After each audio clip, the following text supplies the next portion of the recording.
Hi everyone, welcome to this latest episode of VFX Futures. I'm Ian Fales from Befores and Afters, and today we're going to be talking about stylized looks, NPR, stylization in rendering. We'll work out how to describe that in a minute. To help me talk about that, I'm joined by Lollipop Shaders CEO and shader architect Christos Obretenov. Hey Christos, how are you? Hey, Ian, great. Thanks for having me on the podcast. No problem. Christos, you're in Vancouver, right? Yeah, Vancouver, Canada. How's things over there at the moment? Pretty good, pretty good. Just getting to the end of the summer here, and doing, I guess, okay in Vancouver relatively with the pandemic. So we're allowed to do stuff locally. So yeah, it's been a good summer. Oh, awesome. Well, I'm recording from Sydney where it's a bit of a dreary day today, but we're heading into summer pretty soon, believe it or not. Right, opposite. Yeah, exactly. So it's great to talk to you on the other side of the world. Christos, we've interacted several times at conferences and to do with FX Guide, FX PhD, and things I Hmm. write at Befores and Afters. But only really recently have I sort of noticed this major explosion in what could be called stylized rendering or NPR stuff.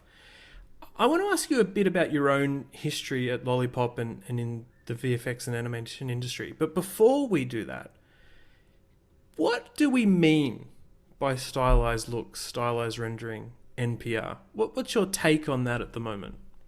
Yeah, that's a good question because even like the sort of the names that we call it, like NPR and stylization and stylized looks, like nobody's kind of landed on, because like NPR is sort of what everyone's sort of calling it, and that means non-photoreal rendering Mm. as opposed to photoreal rendering.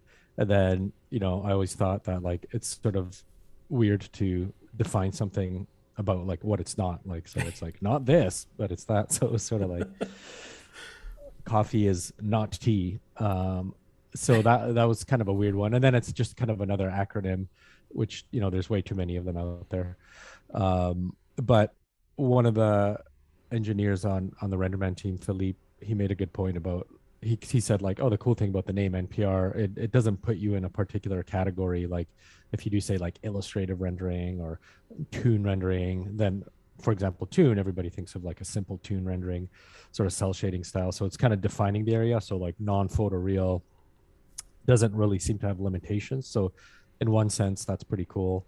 Um, we're kind of using the word stylized more, like, so with our collaboration with the RenderMan team and releasing stylized looks in RenderMan 24, they're using the name stylized looks, and I think that's really cool. Like, because it sort of stylization also doesn't really like put limits on it, but it's sort of it's actually a word as opposed to like an abbreviation or an acronym.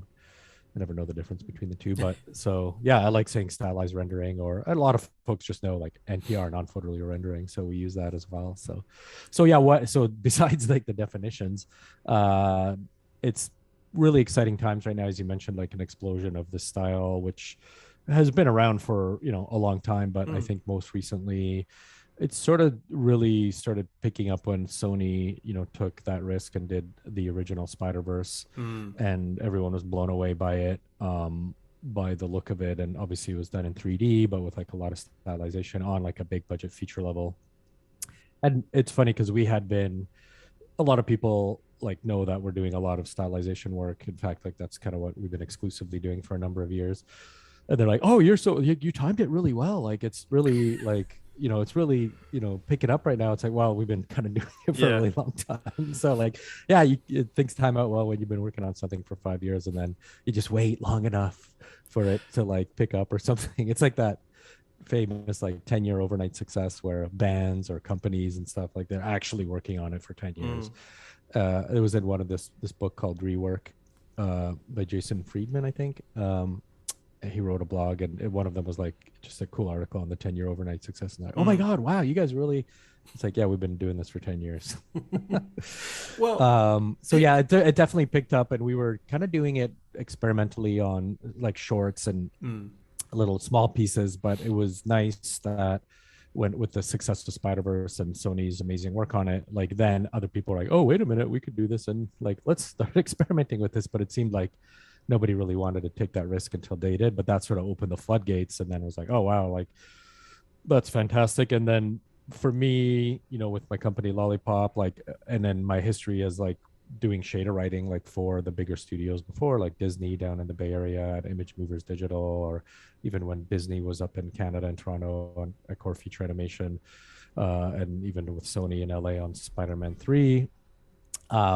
It sort of even like the shader, like the craft of the shader writing, which I enjoy because it's very technical with math, but also very creative. So it's definitely like such a good fit for my interest. But it started getting kind of like boring because it was like if people were just going into just more photoreal, everything was supposed to be photoreal. So like even like most of my work was always been in RenderMan. So even before with the Rays system, everything like writing shaders was just like, I mean, it's all smoke and mirrors because it's Hollywood and it's on the computer, so that's fine. But a lot more sort of kind of hacky, kind of creative solutions to everything, which was fun. Like it was like, oh, like let's cheat subsurface scattering, like what's a good way to do it. And it was very creative and fun. But then when everything became sort of path tracing, it's sort of like, okay, I guess we're just like going a lot more photoreal. And it's not to Yeah. take away like the amazing work that people have done in that Uh, area. that's really interesting because that's my perspective too, which is that things became so good looking because of ray tracing, path tracing, and also just even before that, that there was this almost gap. I don't know if you agree with this, Christos. There was all this amazing, say, concept artwork, in particular done for a Pixar film or a DreamWorks film, or one of those pictures. Um, and then because that generally is stylized, because it's a painting or a crayon drawing or a charcoal drawing, when it got translated to the final rendered image, it it looked different. It looked photoreal. Even if it wasn't, like live action photoreal, it didn't maintain that stylized look in the concept art. I always thought that was an interesting thing if you grab one of those art of books and thought, Oh wow, my this God. looks Yeah. I incredible. just And then you look at the 100%. final. Like that's, I was going to say all this, what you're already saying, Yeah. like 100% of like why we sort of got into it. Like I even remember when we were I mentioned I worked for a Disney feature in Toronto called The Wild. Mm. So doing shaders and those in RenderMan. But I remember like at that time, a number of companies came up there to hire as we were winding down. And one of them was Sony with, I think they were doing for Monster House. And I remember sitting there and they had, so this was before the movie. So like you said, it was the concept art. Like Mm. this one's going to look like a miniature. Like this is what it's going to look like. And they're like showing us all the artwork, like in the meeting, like looking through this book. I'm like, this looks amazing. Like I totally, and then when the movie comes out, and not, again, not to take away from the difficulty and the challenges of putting together Yeah. an animated feature film, like amazing to have it done, looked great. I think that was their first big Arnold one, so that was a Mm. success and whatnot. So not to take away any of that, but it didn't look like what they said it would. Like it didn't look like the artwork that we showed, which is what like we were excited about. Like it's supposed to look like stop motion. And Yeah. then Disney came by American Dog, which ended up being Bolt after some delay. Same thing. Looking at beautiful concept art at the meeting, like they had it like in a book, like that. Mm. Oh my God, this it's gonna look like this. It's gonna look like this. And then due to politics at Disney, et cetera, like it got delayed and it came out and again looked fantastic, like amazing quality, like production quality, top notch for an animated feature. Didn't look like what they said it was going to look like, but more importantly like what we were excited about. And then the art of Bolt comes out, the book. I'm looking at this is this. I remember looking at this at the meeting, like this is what I think the movie should look like. And then the art, all these, like you said, the art of, and that's kind of what we start. Okay, we gotta like start trying to make this technology so that the movies look more like the books, but obviously in animation. But more importantly, more that they're distinct. So like Mm. during one of our talks, so we work with Ernst at 9 to 3 Animation out of Holland. He works with me on with Lollipop on all the NPR projects because we kind of started like with his company early on, doing like a little short piece, and then we just kept going with it. But he, in one of our talks, I think it was when we talked at FMX in 2019, when things were live in person. He showed like 4 different movies, and so you couldn't really tell what they were. So not the character, but like 4 little sort of renders, and like he sort of audience participation was like, hey, can you tell like what movie is this? What movie is that? Like, and they were just nobody could tell because they were all the same. But then he did the same thing, and then he showed like the art of books, and the art of books were so different. They all had Yeah. like the cars art of book, like some, it's just such a distinct style. The brave art of book, a distinctive style.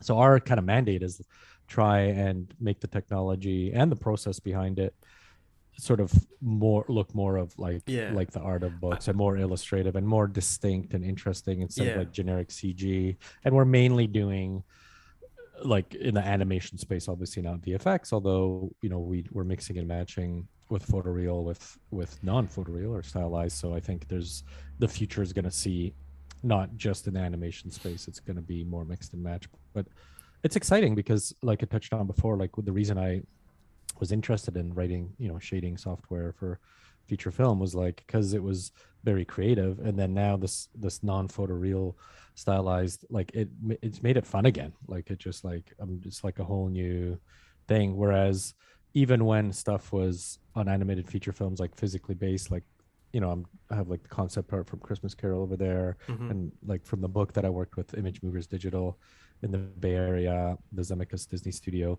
and like as a look development artist and a shader writer, we're working with the concept artists. And when we had a kickoff, they would bring this beautiful artwork of the exoskeleton. This is what it's going to look like. And then it's like, can you, make it look like that? So, writing shaders to do that and working with the texture artists. And that was so cool. But then ultimately, it didn't really look, again, it was like that photo Yeah. surrealism. I mean, But now it's like, I would say, go Christos, ahead. sometimes the concept art isn't intended to look like the final picture. It's intended to Definitely. convey Yeah. a tone or a mood. Yeah. And I mean, that's probably very common. In fact, Yeah. and that's fine. But it is that thing of holding the book up to the final movie and comparing it and going, oh, now though, what I love is that they are basically following it, and also they have the tools to do it. I Yeah. mean, I guess they always Yeah. did, but now there's sort of a more awakening of the tools. Yes. Yeah. Exactly. And then like, and to your point of like holding the concept art to the final frame, and it was okay. Like, it's okay to, like you said, like talk about a tone and whatnot. But like but what it ended up being was like, no matter what movie we were working on, big budget feature film, looking at, if no matter what the concept art they showed us, like I could just say, okay, that looks fantastic, this oil painting of like Mm, whatever. mm, I can tell you what the final frame is going to look like right now, and we haven't even started the movie because I knew what it was going to look like. It was going to look like a CG movie, and then regardless of what the concept art looked like. So but now we're getting into a point where, yeah, maybe it just conveys a tone like you were saying, and that's fine.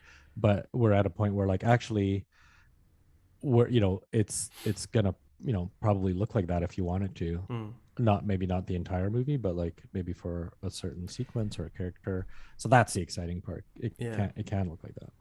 Just to go back a bit, I mean, we've obviously mentioned your company, Lollipop Shaders, but for people who don't know, what is what is the main thing that you guys do, and how did that sort of come about?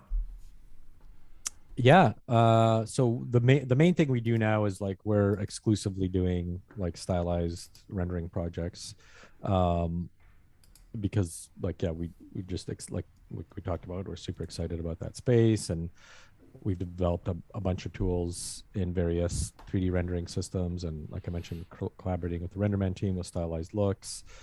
So that was very exciting because we've been working with RenderMan for a while, and having sort of our plugins sort of be plugins to RenderMan, but we just really wanted to integrate it a lot better. So we've embarked on a project, and now in RenderMan 24, it's inside of RenderMan, so that's super exciting, and we're continuing to like build on that and add new features, and so that's very dynamic. It's not sort of finished.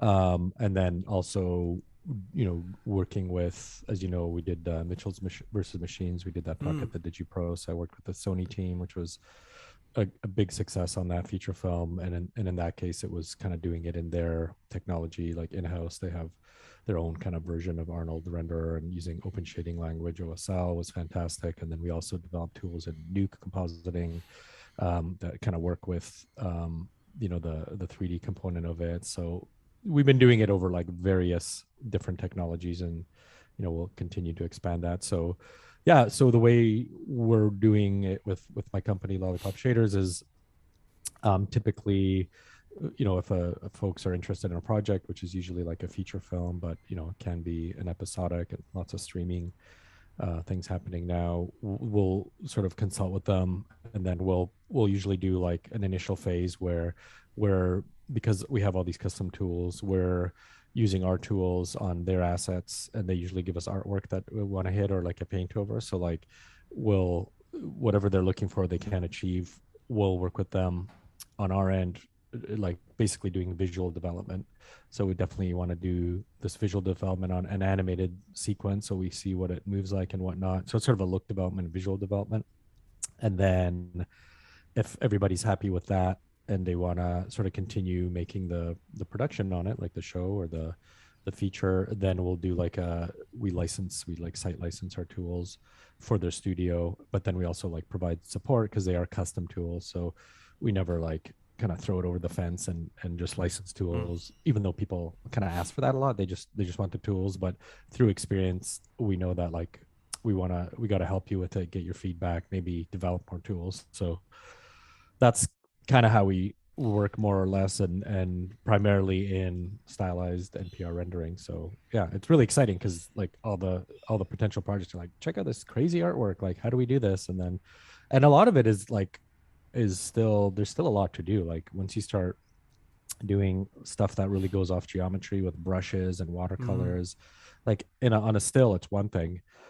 And a lot of the concept art too, like it's beautiful, but even the concept artists are sort of wondering like, well, what would that work like when it's animated? Like, so that's what the concept artists don't have. So that's kind of what we're doing in this visual development phase, is like, what will that look like? Like, this looks like a great still. Like we have stuff that I'm looking at here, even now with this like sort of Batman kind of watercolor back. Oh, it's just like this concept art that's kind of in the public domain, but we're looking at that for like a style. But it's like, okay, that's a still. Like what is that going to look like when it's animated?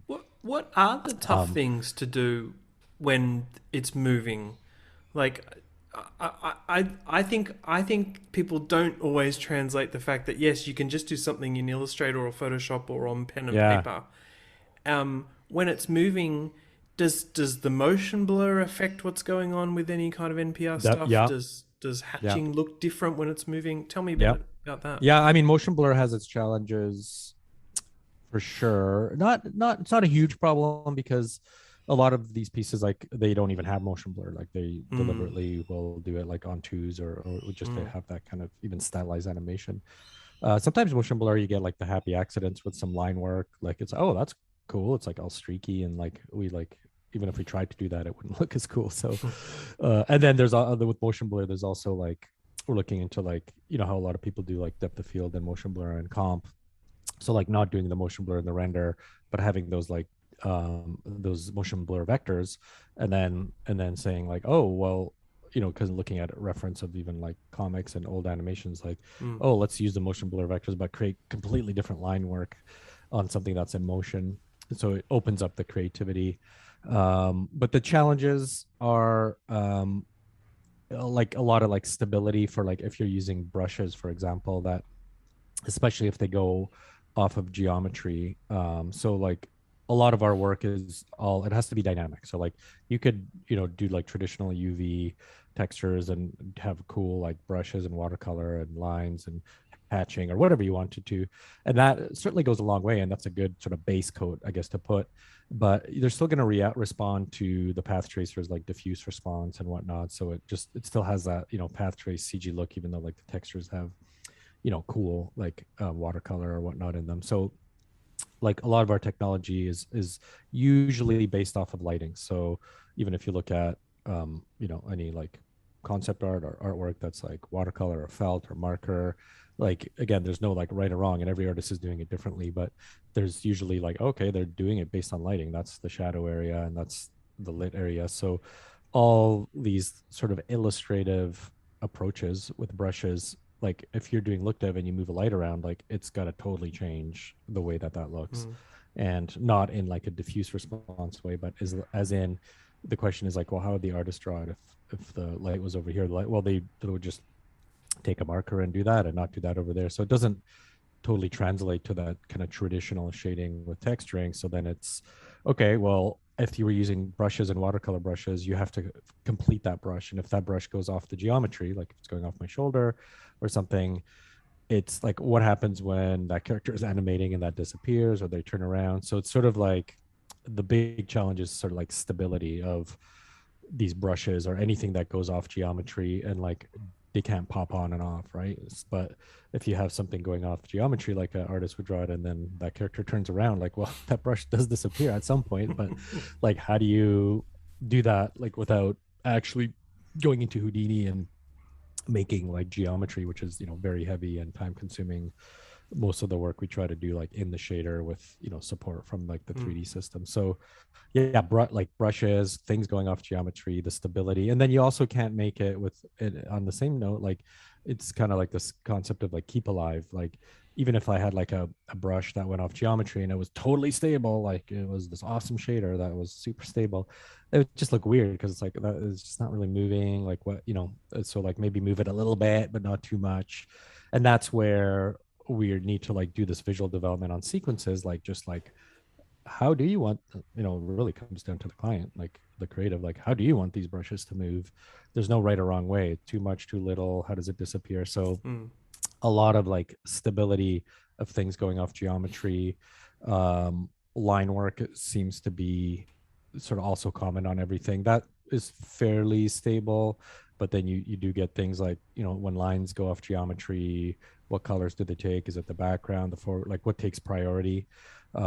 So there's a lot of unsolved things to do still, and like we have, you know, a long list of things we're constantly working on, that that is unsolved, like because Yeah. again there is no right and wrong, and when things start going off geometry, and then also like I touched on before, like mixing and matching, like if you have one style on everything, if that's what, you know, the director wants for the movie, that's great, like consistency is important, that's fine. But a lot of time it just looks like you put a filter on everything, and it's the same, and then that just kind of gets boring because people are like, well, okay, I know what you're doing. So it's about like changing it up, making, keep the audience guessing, like what, you know, like, oh, I don't even know how they, you know, how did they do Mm. that, like I don't, you know, and then of course it has to go with the style of the movie, but then kind of shaking it up, having something that maybe is fully physically based, you know, with the latest bells and whistles from Llama and, you know, Renderman, but that's the character. But then the environment is stylized. But then you see the reflection of the photoreal character in the sketched environment. Like, what would that look like? Or vice versa. The character is very stylized in a photoreal environment, but you have to see the reflection or refraction of the character in the photoreal window. But the character's like very illustrative or hatched. So like this kind of mixing and matching, we haven't seen too much of it yet because everyone's, not everyone, but like most projects are just getting around like getting that consistent stylization. But I think that's what we're going to see more of. That's what we're experimenting with, and that's Yeah. where it gets really interesting because it's like, whoa, it's, you know, and if you do it more integrated in 3D, it's not like a comp job where it's like that doesn't even integrate, that looks like it's a green screen or something. It's like, no, this is like all in renderer. And with the stylized looks project with Pixar, with RenderMan, like that's what we, you know, have achieved and are constantly working on, is like doing it in look development, having it all in one pass, having, you know, move the lights around, so you just, the artist in a look development process sees it all in the render, which, you know, has a lot of, you know, power to it.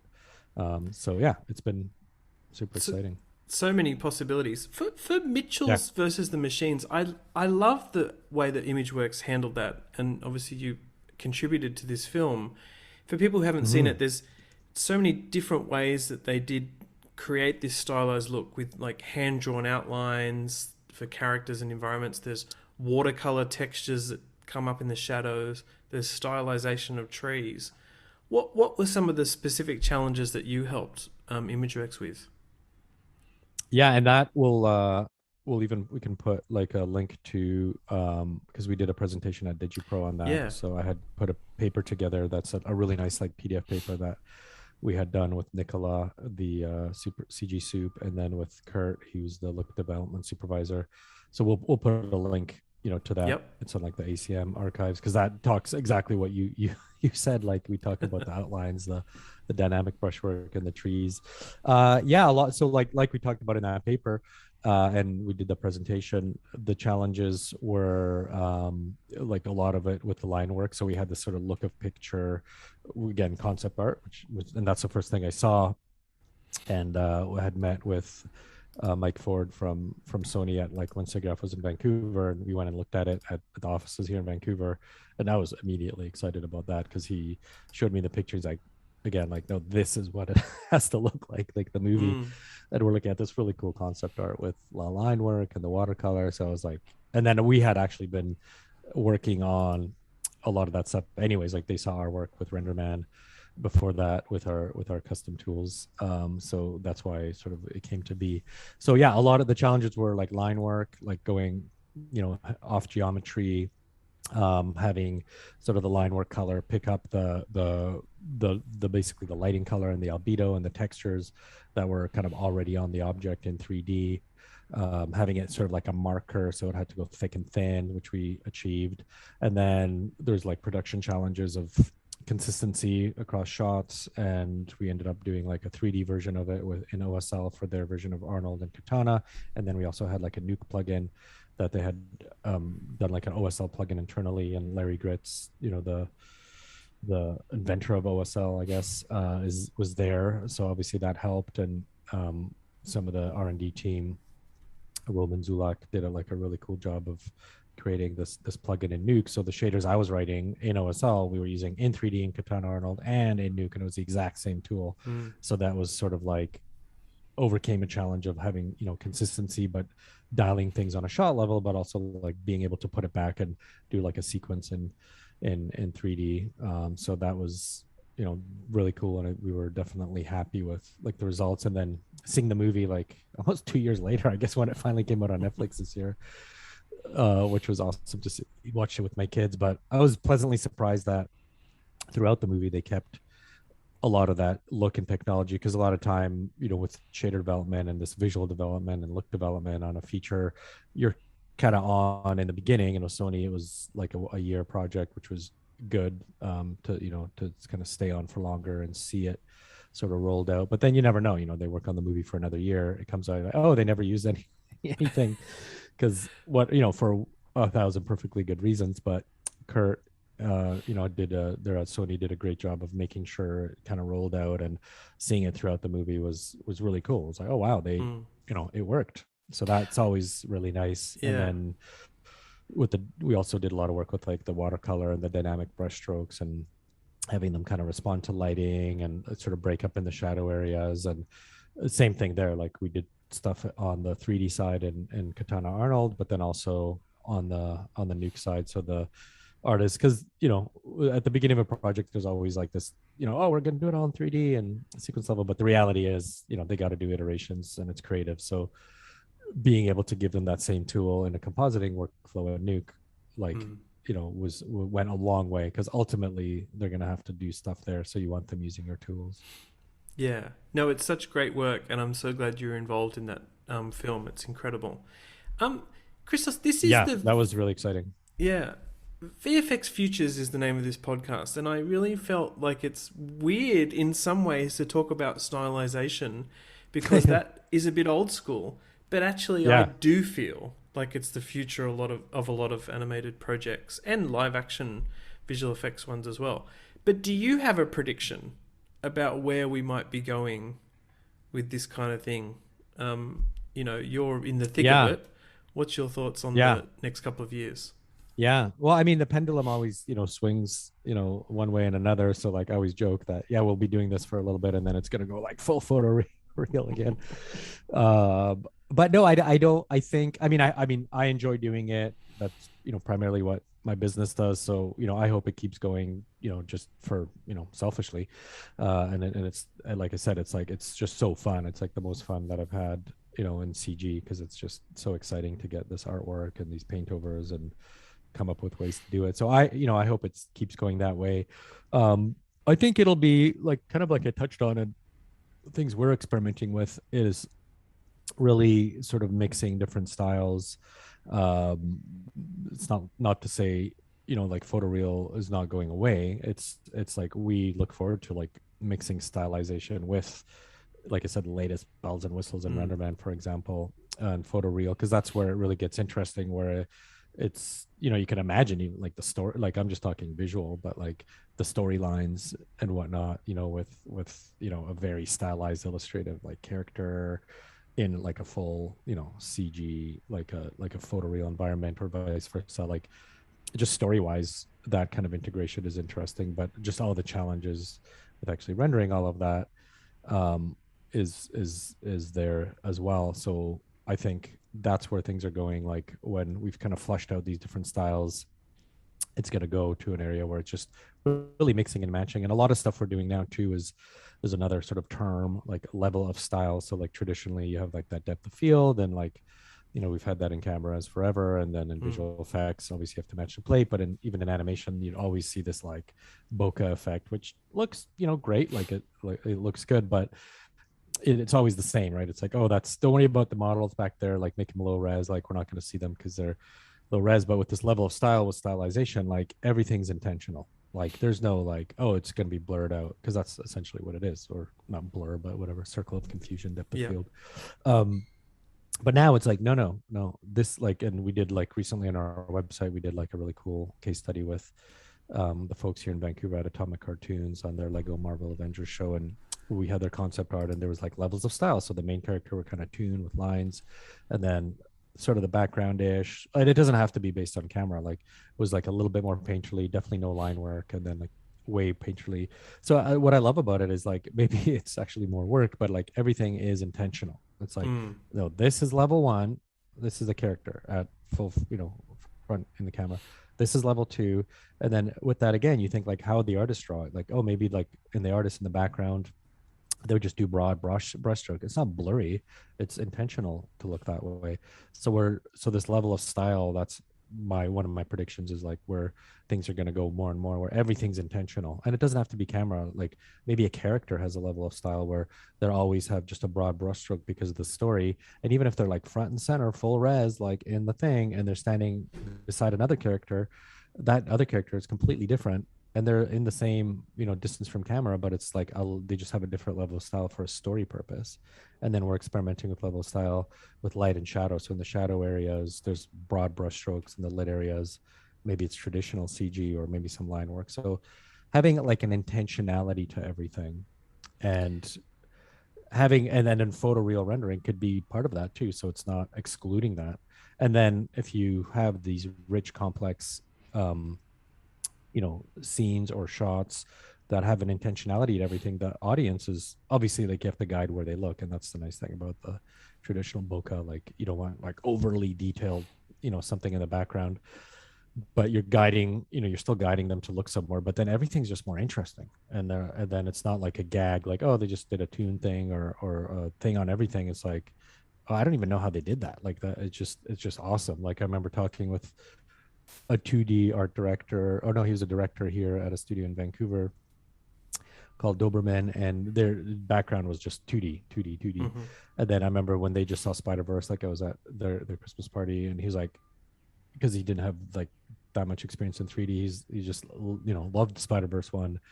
And he was like, I don't even know what that was that 2D, was that 3D? I don't even Yeah. know what it was, but it was awesome.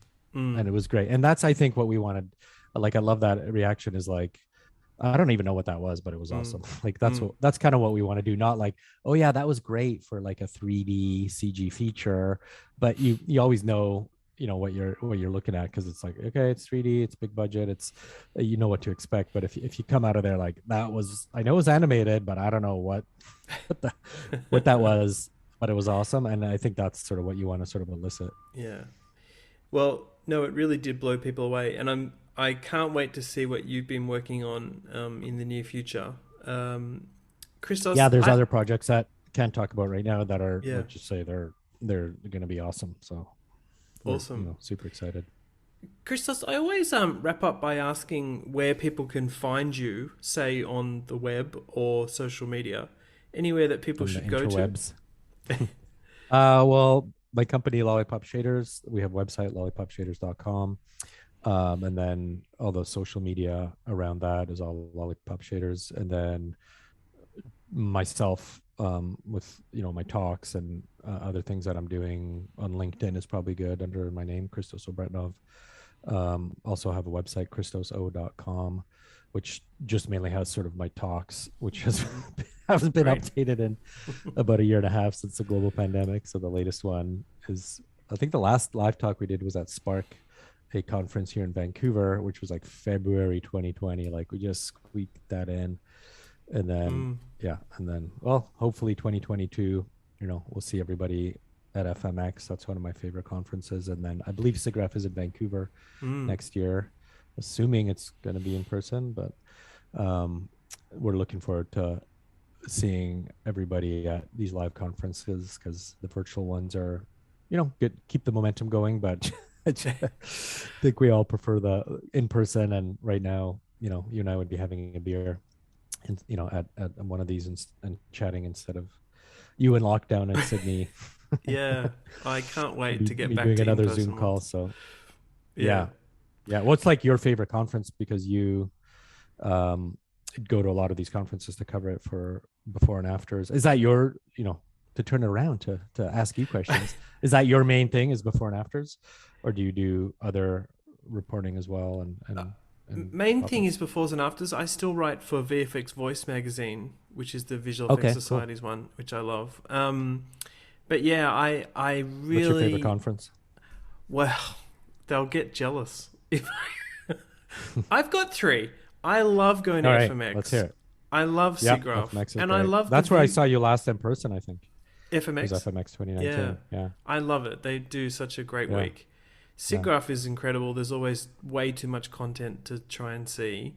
Yeah, there's Um, always, you're missing something always. FMX, they like, if you're a speaker at FMX, man, they treat you right. Like it is a fun week. yeah, It's a fun week. yeah. And then And what's the then third one? the View conference in Turin. That's a Right. I really, really want to do that. yeah, you should. Like Italy, October. I mean, it just checks all the boxes. I, It's awesome. I got to get in on that one. Christos, thank you so much for chatting about your work and stylized Awesome, Ian. looks Well, and it's an NPR. honor to be on your podcast, and I love chatting stylized looks and NPR or whatever we're gonna call it, and look for a lot more stuff to come, because we're working on a lot of cool projects. And like I said, I think we've done a lot of cool stuff, but I also feel like we're just scratching the surface. So there's gonna be lots to come, lots of problems to solve still. Awesome, can't wait. Thanks for joining me, Christos. Thanks for listening, everybody. See you later. Bye bye.